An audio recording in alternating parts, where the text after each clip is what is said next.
In our modeling real life problem, it tells us that each popcorn bag shown right here holds exactly 96 cubic inches of popcorn.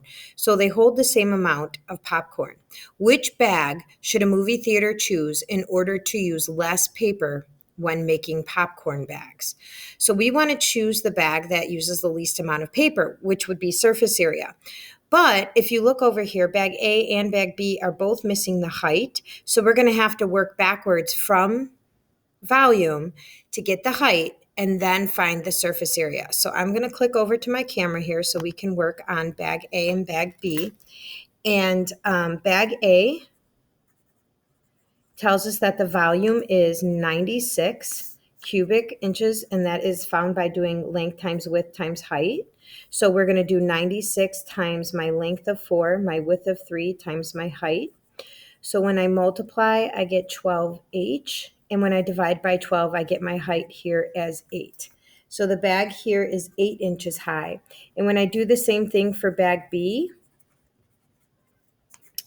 I end up with 96 equals 4 times 4 times height, and I get 16h equals 96. And when I divide by 16, my height is 6, which makes sense looking at the picture because that one's shorter than the other. So now I need to go ahead and find out which one uses least amount of paper by using my surface area formula of 2 times length times width plus 2 times length times height, plus 2 times width times height. But the top of the bag is not, there is no paper, so I can actually take off the 2 on the first one because our first term is our top and our bottom. So we're going to substitute it in for bag A and bag B and see which one has the least amount of paper.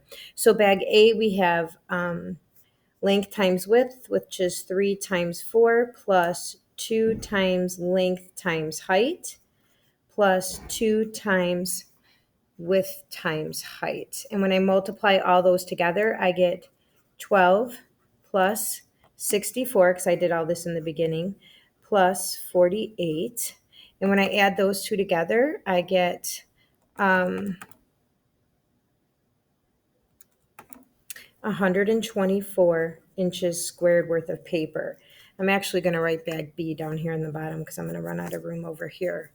So for bag B, we're going to do the same thing, 4 times 4, length times width, plus 2 times length times height, plus 2 times width times height.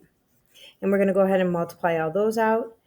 And we get 48 for this one and 48 for this one. And when I add all those together, I get 112 inches squared. So bag B uses less paper but holds exactly the same amount of popcorn as bag A. So bag B would be the better choice for the movie theater to choose because they wouldn't need to spend so much on the paper used to make the bag.